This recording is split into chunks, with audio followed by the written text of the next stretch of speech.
Greg Jarrett, Fox News analyst, legal analyst, and I have the first printed real copy. I had a galley earlier of his new book, which that means it's coming out in July, which is just a couple of weeks away now, and it's called The Russia Hoax, The Illicit Scheme to Clear Hillary Clinton and Frame Donald Trump, which, by the way, the title captures everything that's gone on.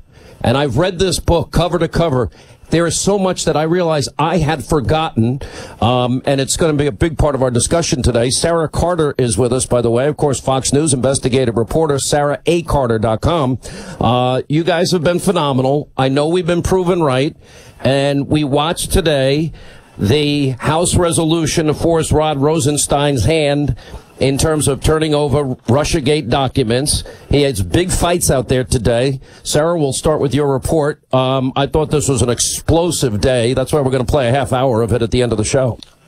It was explosive. It was incredible to see what we have known has been going on all along behind the scenes actually play out before the public. To see Rod Rosenstein have to answer the questions that behind the scenes Jim Jordan, Trey Gowdy, and others have been fighting tooth and nail for, Chairman Nunes as well. These documents are so important to them. And I can tell you this, Sean, although Rod Rosenstein denied that he was trying to hide anything from Congress, I know from sources that I've spoken to both at the DOJ and the lawmakers along with the investigators that that's just not the case, that he has done everything in his power to stymie and stonewall the congressional oversight committees from finding the information, and he knows this. So when I see him there flat out basically lying or defending himself, it's just incredible for me to believe. And I thought, DeSantis brought up some really great points, and so did Gowdy as well as Jordan.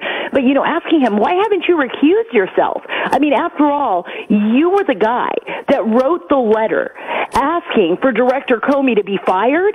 And now you're in charge, now that Attorney General Jeff Sessions basically recused himself from everything, now you're the guy in charge of overseeing the special counsel investigation into the Trump administration, yet you were the guy who wrote the letter to tell Trump to fire Comey in the first place. That's the whole thing, and that goes right to the heart of it all, Greg. And how many times have we all said, why is the Attorney General, Jeff Sessions, recused and Rod Rosenstein not? And by the way, we saw that temper today, that infamous temper, that arrogance emerge many times today.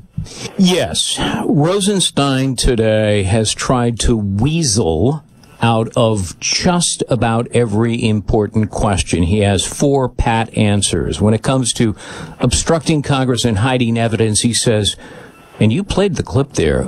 That's somebody else's job to go through those documents. I'm the Deputy Attorney General. His second answer is always, I can't talk about it because of the Mueller probe. His third answer is, I can't talk about it because the Inspector General is continuing his investigation. And his fourth answer is always, when he's boxed into a corner, is, I can't answer that because it's classified information. So, to say that he is the quintessential weasel in answering questions is an understatement. Look, we can go through all of this step by step, but the bottom line is they haven't turned over the documents. And at one point, I love when Jim Jordan reminded him, well, you're the boss. And then he goes on this long explanation. Well, I'm not the one that's making the decision. And then at other times he's admitting that he's in charge of making these decisions. But the bottom line is it still is not being handed over. And in some cases, these documents have been requested a year ago. And all of my sources are telling me, Sara Carter, that in fact, he himself is mentioned in some of the documents that are not handed over. And his excuse on signing the 4th FISA warrant, now, we've been told by Nunes and the Grassley-Graham memo that the bulk of information for that original FISA warrant had to do with the Clinton bought and paid for dossier. He went out there and suggested, well, my recollection is it's not as reported. So that's right. And remember, Sean, that the FISA that he signed off on, when he signed off on that fourth warrant, he would have had all the information that would have been cumulative from the first, second, and third warrant, right? And everything thereafter. So he would have had all of that information. And I'm sure, and I'm absolutely certain, based on the fact that he himself calls himself the DAG, and he seems very enamored with his own position in the Department of Justice, that he would have read through all of those documents and learned exactly what he was signing. So that is very true. Another really important point that you brought up just shortly is that he's showing his demeanor and his personality and why he is fighting tooth and nail. It's like he is working against the government. When you think that he would want to get to the truth of the matter, he would want to get to the heart of the matter. This is his position, to be balanced, the scales of justice. Let's get that information out there. He has to understand that Congress is reviewing everything because they have oversight authority. Yet he continues to put up roadblocks and embellish and lie. And remember, a lot of the things that have been redacted have been very pertinent. I mean, the most important things that Congress has had to fight tooth and nail for, like, we will stop him. And threaten people. You saw his, Sean. By the way, that exchange of the threat, and Jordan went in hard. And actually, this now is somewhat applicable to me, right? As I have gotten word that Rod Rosenstein apparently is not a fan of mine. Sure. Should I accept that what he said to Nunes and others, and Jim Jordan stuck up for these staffers that, by the way, they all said the same thing. We broke it on your program on a Friday night. I had talked to two individuals who were in on the meeting, and Rosenstein lost it in the meeting with anger, and you saw the anger today. I talked to one of those people, and Sarah, how many did you speak to? A number of people who have been in those meetings with him, and he is completely out of control. He gets cornered. He starts to scream. He becomes angry. And threatens people. He refuses to cooperate. Yeah, threatens people. He did the same with here's Senator the thing. Grassley. He was under oath today. If those people testify that, in fact, he did threaten them and that he lied today, is that a problem? He'll prevaricate on the word threaten. Now, the two individuals I talked to who were in the meeting used the word threats in describing what Rosenstein did. That he would subpoena their emails and texts and he and thought telephone. He was funny and cute by saying, well, you can't subpoena emails. So he will prevaricate on the word threaten and say, oh, it wasn't a threat.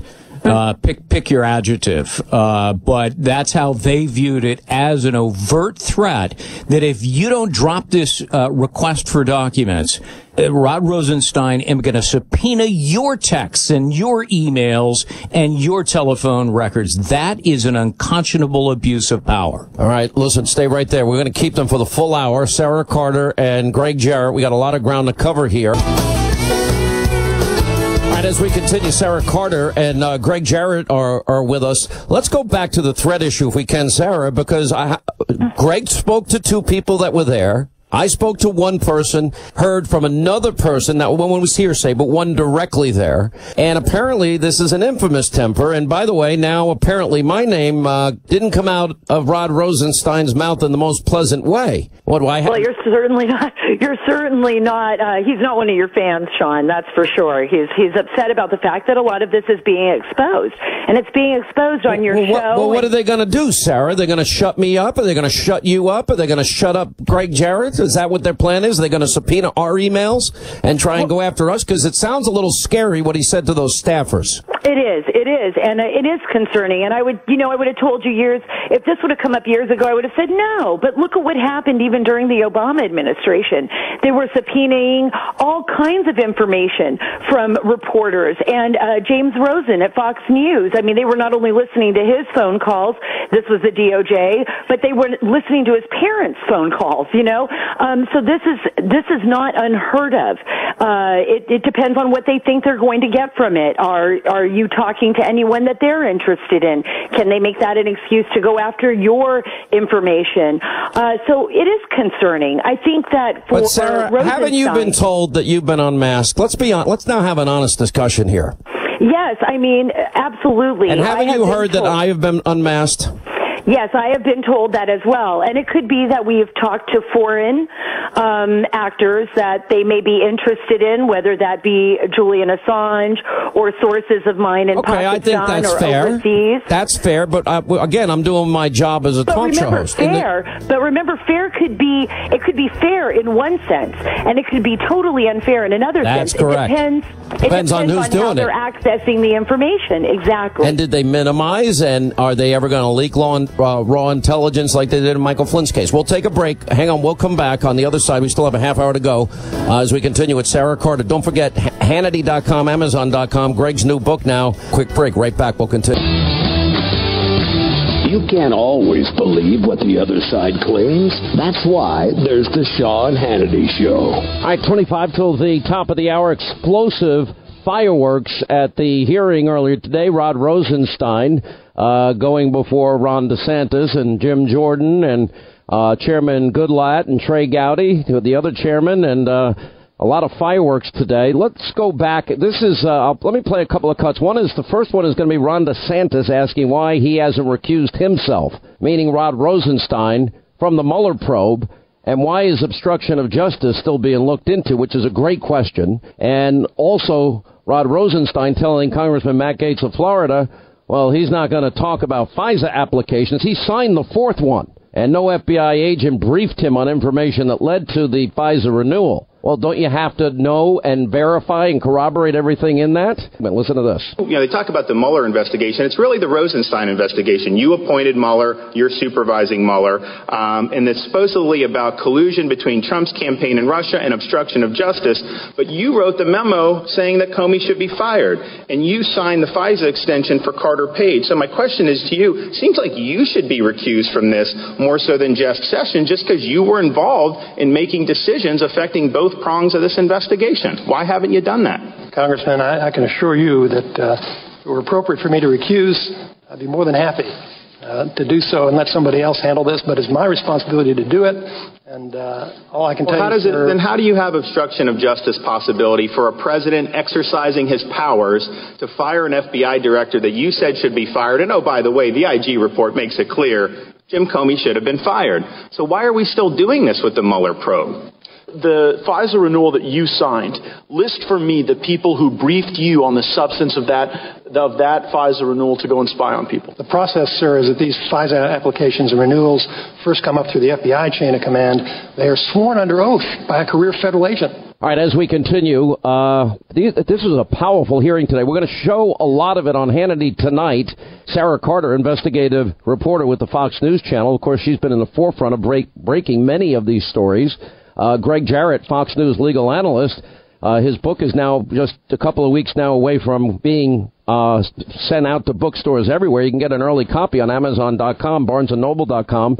There's a link on Hannity.com, and it's called The Russia Hoax, the illicit scheme to clear Hillary Clinton and frame Donald Trump. All right, let's go to, these are important questions. DeSantis, why didn't he recuse himself? Right. Why is he not going to talk about FISA applications when he signed the last one? When we're told that the bulk of information came from the phony dossier, and telling Jim Jordan he didn't threaten people when we all have talked to people that say he did. He won't answer any questions about the FISA warrant because the only answers he can give is, yes, we did deceive the FISA judges, and we concealed material facts that Hillary Clinton was paying for the phony dossier to spy on the Trump campaign. So he won't answer that question, and he uses the typical vacuous excuse that this is still under investigation by the Inspector General. But in my book, I go through the law and the code of professional responsibility that demands Rosenstein recuse himself. And the fact is, he is now prosecutor, investigator, judge, and jury all rolled into one, and that is absolutely prohibited, and it is a mandatory disqualification, and yet he refuses to do it. Well, then that raises the issue of the legitimacy, and this is being argued by these 13, quote, Russia bot companies that Robert Mueller never thought would ever show up in court. He thought he was going to get to throw out Russia, Russia, Russia to create the image that Russians, had done all these nefarious things. Well, it turns out those companies are now being represented by a powerful and effective attorney. Right. They just had an 80-page submission to the court saying that the entire investigation is illegitimate, and he took a different tack than the Manafort lawyers did. And what I find fascinating about this is it raises the entire legitimacy when you have Peter Strzok at the heart of the Clinton, literally aiding Hillary Clinton and abetting Hillary Clinton and putting the fix in her investigation. Right. The same people are so anti-Trump right then thereafter begin going after Donald Trump, and we believe it probably started even earlier than that. And that raises the question of the whole legitimacy of the investigation from the get-go, because I think an argument can be made, and I'm asking you legally here, can you say it was tainted from the beginning? Oh, absolutely. And is that an effective argument in court? Oh, it certainly is. Isn't it curious that one guy and one guy alone, Peter Strzok, is the lead investigator in the Hillary Clinton email case, and he's the one who sat down at his computer and changed the language to exonerate her. And isn't it interesting that then, on the very same day that Hillary Clinton is cleared, the FBI is meeting with Christopher Steele, the British spy who fabricated the dossier. And isn't it interesting that once the Trump-Russia collusion case morphs into the Robert Mueller special counsel case, yet again, the lead investigator is Peter Strzok. Sarah, I can't say it any better than that. I think the argument is extraordinarily powerful, that if it is tainted from the outset, that the whole thing needs to be thrown out. It's fruit of the poisonous tree, right? And that's what we're seeing here. I thought Gowdy said it great today, and I found his quote right here, but he said, "We've seen the bias. We need to see the evidence. If you have evidence of wrongdoing by any member of the Trump campaign, present it to the damn grand jury. If you have evidence that this president acted inappropriately, present it to the American people." There's an old saying that justice delayed is justice denied. I think right now all of us are being denied. Whatever you got, finish it the hell up, because this country is being torn apart. But this is Washington. This is the pinnacle of cover-ups. This is what they do in Washington. Other than President Trump, not much gets done in Washington, and Congress is the perfect example. And when there's corruption, which is rampant in Washington, D.C. with the deep state, the cover-up, just like, Watergate and Nixon, the cover-up is what takes over. And the Deputy Attorney General, Rod Rosenstein, and top officials at the FBI continue the cover-up, and the feckless Jeff Sessions is clueless. He could put a stop to it. But Greg and Sean, I think this is so great because for the first time in a long time, people are being held accountable. They are being exposed to the American people. And had President Trump not won this election, we would have never known that all of this was going on. This is exposed because the American people voted for President Trump, and yet, because he won the election. Let me ask another thing, and I think this is really, really important, and it's actually what spurred my thought here is a National Review Online piece. And so you got the Deputy Attorney General Rod Rosenstein saying that the lead investigator Peter Strzok's plot to rig the 2016 election to defeat then candidate Donald Trump was, quote, inappropriate.